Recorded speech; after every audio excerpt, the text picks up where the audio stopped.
All right, guys, this whole retrofit install all starts at the front of the caravan. There's so much to see. There's so much to look at. I'm just going to start at the front. We'll go around the outside, and then we'll take you on inside. So first of all, we did an upgrade from a 50mm ball coupling to a DER 35. So big benefits to that is obviously the articulation in the coupling, more off-road capability. So we're starting here, a great safety feature on the caravan. Come on round. As we make our way around, one of the next things we've improved on is the stabiliser legs. We did have the basic Alco drop-down legs, and we've gone to the BOS drop-down legs here. So each BOS drop-down leg is rated to 1,800 kilos. So super strong, super stable. Great addition there. Come on back. So this is obviously one of the biggest portions of the upgrade. Now I'm going to make Letitia bend down and get down, but we've done a massive upgrade with this one. So we've done new rims, new tyres to get our weights up and spacings correct for the suspension. But we've also done a full Cruisemaster independent suspension upgrade.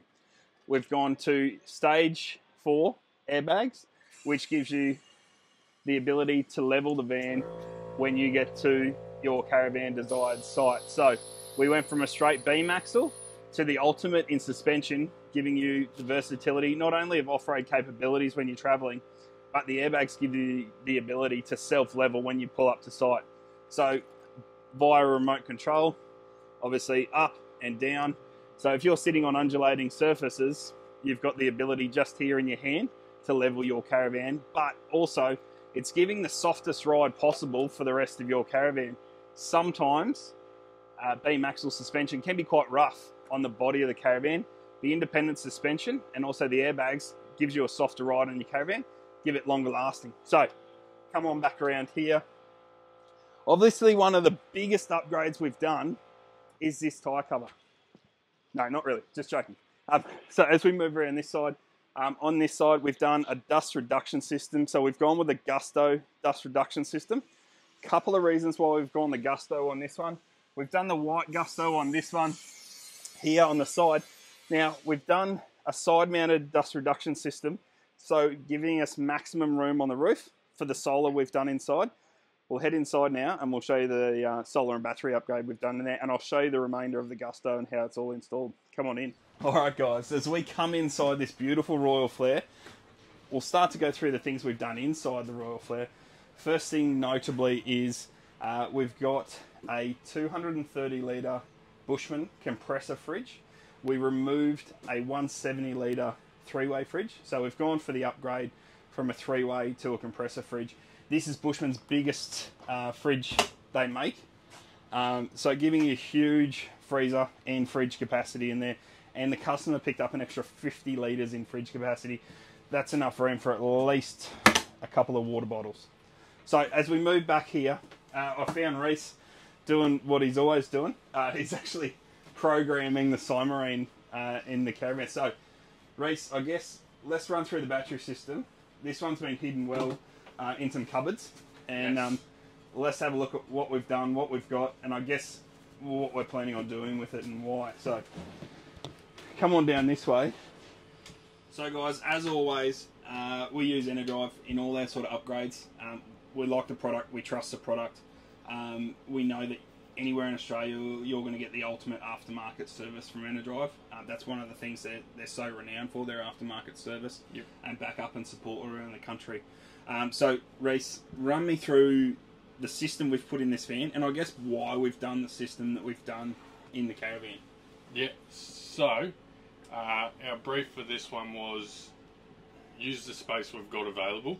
Which is almost nothing. It was a very nothing space. Utilise wherever we can fit stuff to get the system the customer wants. And we want power, we want lots of regenerating the power and high output. So down this end we've got our DC to DC. This guy's doing our vehicle charge, our portable solar input, so that's keeping it separate from the roof solar. Yeah, perfect. That's maximising your inputs without them interrupting each other. Yep. So up to 40 amps, 50 if capable from that guy. We've then got our twin 30 amp solar controllers MPPT, we're getting currently 50, just under 50 amps coming in from the roof right now. Partially shaded, mind you. Yeah, because we're right up against the shed here. Yep. All that's been installed to the current standards. We've got isolation switches, we've got individual fusing. All that's working in conjunction with each other. Yep, and we got 6 panels on the roof, was it? So yeah, 4 190s and 200s on the roof. Yeah, so just under a space. kilowatt. Yep. Filled up as much space as we can. Those 3 chargers are all running through our quad shunt. So that guy then talks to our monitoring system, lets you know individually what your chargers are doing. So that's solar, DC to DC charger, and then we've got our loads coming out. Yep. So that's all broken down. Batteries, we've only got 2 200s under here. Yep. Customer wanted power that could fit in the space he needs, so we focused on regenerating. Yep. So 400 amps of solar under there. We've got all sealed, complies with standards, all our electrical stickers here to make sure we've informed the customer. Safety is number 1 these days. Yep. Isolation switch, so we can cut the batteries from the rest of the system with just a switch for storage, safety, built-in reset switch. And that's that green switch there, that's the Yeah, reset so we've switch. got the green switch countersunk in there, so you don't have to access the batteries to reset them. Yeah, that's awesome, isn't it? Yeah, and kept it real nice and neat. Fusing's easy to access. Yeah. We actually pulled out a all-in-one monitoring battery management charger system, so there was a bit there with taking that out, circuit protection. We've had to relocate that all up in the overhead where it was originally. Yep. Once again, even our our fuse holders, we've gone Enerdrive because we know it's reliable. We know we can pretty well trust it. Yeah, absolutely. And then we've gone with the new big dog, the 3100 combi. So that guy we've actually had to custom fit down in an old drawer space. Yep. Utilise the space again. Yeah. Do some custom ventilation. We've got our labels down there. Yep. All safety. Up at our circuit So breaker. if I can I'll get Tish just to point up there. Yep. So all the yellow fuses there, so they're all solar fuses? So they're all our solar fuses. We're on our way to labelling them up for easier serviceability. Yeah, so I guess just breaking down the rules and regulations behind them, every single solar panel up on the roof needs to be individually fused. As soon as you're over 2 solar panels, they need individual fusing. Yep. We've run them in parallel. Perfect. 12-volt systems, parallel works best. Yep. In my opinion, Yep. proof is behind it. And the two fuse blocks you've got there, they obviously relay to both of the... So we've got 2 arrays, 2 chargers, Yeah. nothing interconnects until we get down to the final fusing. Yeah. So they're not fighting with each other like you can get. With most solar systems, you will get essentially a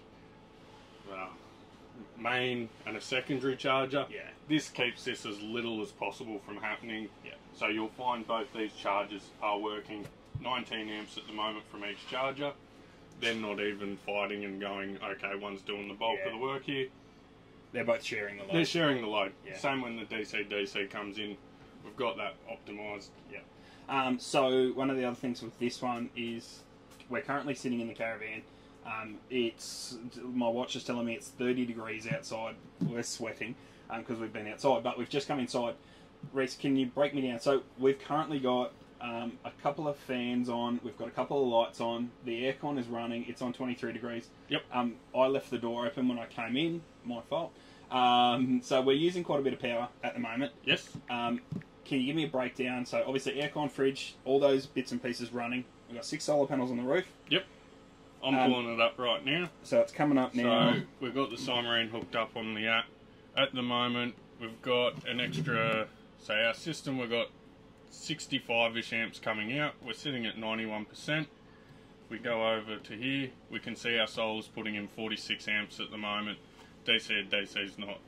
And our loads, we've got 5 amps worth of loads coming out on top of that inverter. Yeah. So overall, pulling heaps out of the battery, not really struggling at all. We could do this for a while going off what we're seeing here. And that's with 200 amp hour. That's the 200 amp hours.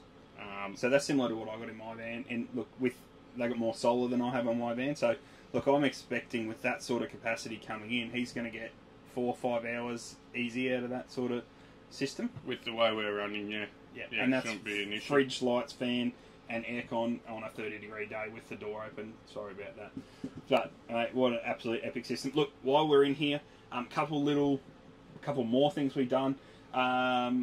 So I'm sitting down here now, but we did the Gusto up in this cupboard here. So if we showed you the Gusto outside, this is the panel we put in here. So obviously just switches on, and you'll hear the fan sort of kick in. The vent for that one, we've managed to square it in and around on this side here. So it's quite unintrusive, hidden in the cupboard there. And that's an awesome little bit of kit on that one. Simarine monitoring, we obviously showed you that's compatible with the phone as well while we were sitting down there. Rhys, have I missed anything on this one? We've got, with the suspension, we've now got an onboard air tank. Yep. Compressor underneath the kitchen there, so you've got air supply for your car, for your van, doing your tyres, filling up your inflatables for the dam. What more do you need? Awesome. Alright guys, there's been a massive list on this one. This has been an awesome job. The customer's going to be here very shortly to pick this one up. So thank you very much. Hope you've enjoyed the video. Rhys, thank you for your time again. Another awesome Enerdrive system.